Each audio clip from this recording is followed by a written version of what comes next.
Hello, in this video I want to show you how to adjust CPU fan speed on Asus ROG STRIX motherboard. To do this, first you will need to enter BIOS, then click on the Q fan control.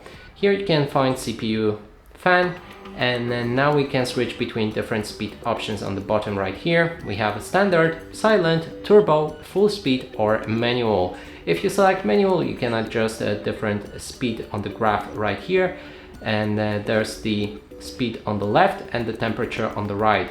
That means when, for example, it reaches 30 Celsius, we can increase the speed to 100% and etc. And that's it for this video. Hope you like it. Please consider subscribing to our channel, leave a like and a comment below.